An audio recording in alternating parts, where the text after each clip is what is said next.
Aleksandër Runaj, kandidati për deputet në qarkun e Vlorës i Nisma Shqipëria Bëhet, mori pjesë gjatë kësaj të mërkure në një takim në Tiranë ku shpalos programi për të rinjtë dhe diasporën.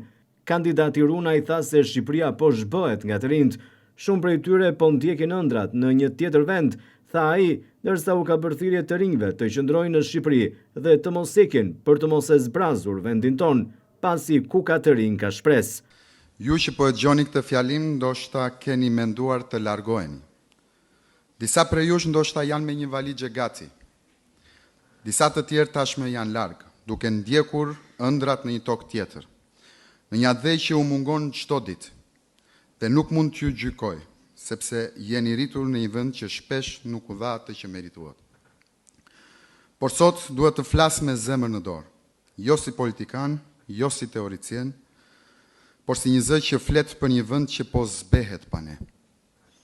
Mos ikni. Mos e lini Shqipërinë të zbrazet nga drita e saj më e bukur.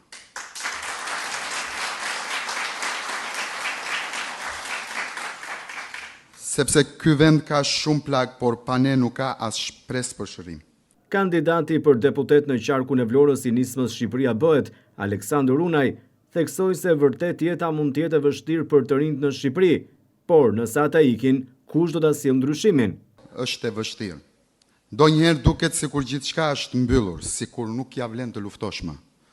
Por nëse ne të gjithë ikim, kush do ta mbjellë atë që ndërojmë? Nëse të gjithë largohen, kush do ta ndryshojë këtë tokë? Shqipëria nuk është fajtore që disa e kanë përdorur për interesin e tyre. Atë nuk është sistemi i kalbur. Atë është toka ku ne hodhëm hapat e parë, ku na ka rahur zemra për herë të parë, ku ndodhen varet e të parëve tanë dhe syt e lodhur të prindërve që presin që ne të kthehemi apo të qëndrojmë këtu. Runaj u ka bërë thirrje të rinjve që të besojnë edhe një herë dhe ta nisin nga gjërat e vogla, por në Shqipëri. Unë nuk po ju kërkoj të sakrifikoni jetën tuaj, po ju bëj një thirrje. Besoni edhe një herë. Qëndroni ose ktheuni. Niseni nga e vogla, por ju lutem niseni këtu, në Shqipëri.